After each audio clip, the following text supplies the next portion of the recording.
না বাবা, আল্লাহ তাবারাক তাআলা কিয়ামতের দিনে এই নিয়ামত সম্পর্কে আপনাকে আমাকে জিজ্ঞাসা করবে। সেই দিন আল্লাহর কাছে কি জবাব দিবেন? মা, বোন, বেটি, আল্লাহ তাবারাক তাআলা আপনাকে আমাকে যে নিয়ামত দিয়েছে এই নিয়ামত সম্পর্কে আল্লাহ তাবারাক তাআলা কিয়ামতের দিনে জিজ্ঞাসা করবে। আল্লাহ তাবারাক তাআলা যে আমাদেরকে নিয়ামত দিয়েছে, আল্লাহ কোরআন কারীমে বলছেন, কোরআনুল কারীম সূরা ইব্রাহিম আল্লাহ তাবারাক তাআলা 34 নম্বর আয়াতে কি বলছেন খালি শুনেন। কত নিয়ামত আল্লাহ দিয়েছেন। আল্লাহ কোরআনে বলছেন, বিসমিল্লাহির রহমানির রহিম ওয়া ইন তা'উদ্দু নি'মাতাল্লাহি লা তুহসুহা। আল্লাহ তাবারাক তাআলা সূরা ইব্রাহিম 34 নম্বর আয়াতে বলছেন, হে আমার গোলাম রে, হে বন্ধু, হে আমার বাবা জান, হে আমার মা, খালা, বেটি রে, আল্লাহ কোরআনে বলছেন, ওয়া ইন তা'উদ্দু নি'মাতাল্লাহি লা তুহসুহা।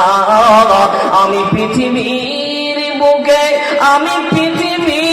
বুকে যত নিয়ামত দিয়েছি রে, তোমরা যদি ওই নিয়ামত লিখতে লিখতে চালু করো, তোমরা যদি ওই নিয়ামত গুনতে চালু করো রে, তোমরা গুনে গুনে গুনে গুনে আল্লাহর নিয়ামত শেষ করতে পারবে না, পারবে না, পারবে না। বন্ধুগণ আমার, হে আমার মা জান, তো আমার আল্লাহ তাবারাক তাআলা আপনাকে আমাকে যে নিয়ামত দিয়েছে মা, কিয়ামতের দিনে আল্লাহ তাবারাক তাআলা এই নিয়ামত সম্পর্কে আল্লাহ জিজ্ঞাসা করবে। বাবা, মা, আল্লাহ তাবারাক তাআলা কিয়ামতের দিনে এমনি এমনি ছেড়ে দেবে না। প্রত্যেকটা মানুষের কাছে, প্রত্যেকটা মহিলার কাছে আল্লাহ তাবারাক তাআলা এই নিয়ামত সম্পর্কে জিজ্ঞাসা করবে। সেই দিন আল্লাহর কাছে জবাব দিতেই বলেন হবে। শুনেন বাবা, আল্লাহর নিয়ামত আমরা কি ভক্ষণ করছি?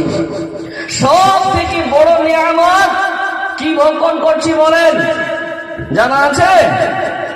শোনেন, যারা দোকান খুলে বসে আছেন, যারা বাড়ি থেকে শুনছেন, যারা বাড়িতে এখন রান্না বান্না করছেন, আম্মা, বেটি রে, বাবা জান, আল্লাহর সব থেকে বড় নিয়ামত আমরা কি ভক্ষণ করছি শোনেন। পৃথিবীর বুকে সব থেকে বড় নিয়ামত হলো অক্সিজেন। কথাটা ঠিক নয় না বেঠিক বলেন? উত্তর দিবেন বাবা জান আমার। পৃথিবীর বুকে যখন একটা শিশু আসে, ওই শিশুটা আসার সাথে সাথে তার অক্সিজেনের প্রয়োজন হয় কি হয় না বলেন? হয় কি হয় না বলেন? না বাচ্চাটা আসার সাথে সাথে পান করে? না না না না বন্ধু বাবা, হে আমার আম্মা জান, আমরা অক্সিজেন যেটা নিচ্ছি আম্মা, সব থেকে বড় নিয়ামত হলো অক্সিজেন। এবার আপনাকে আমি প্রশ্ন করি আব্বা, আপনি আমি যেটা অক্সিজেন নিচ্ছি, এই যে হাওয়াটা ঢুকছে, আপনি একটু মুখটা নাকটা বন্ধ করে দেন তো দেখি কতক্ষণ থাকতে পারছেন। কতক্ষণ পারবেন বাবা? কতক্ষণ? 5 মিনিট, 2 মিনিট, 3 মিনিট, মেনে নিলাম 10 মিনিট থাকবেন, তারপরে আর থাকতে পারবেন? পারবেন না, কেউ পারবে না। পৃথিবীর মুখে কেউ পারবে না বিনা অক্সিজেন ছাড়া বাঁচতে পারবে না। বলার এখানে বসেন একটু, আমার ওস্তাদ, পৃথিবীর মুখে বিনা অক্সিজেন ছাড়া কেউ বাঁচতে পারবে না।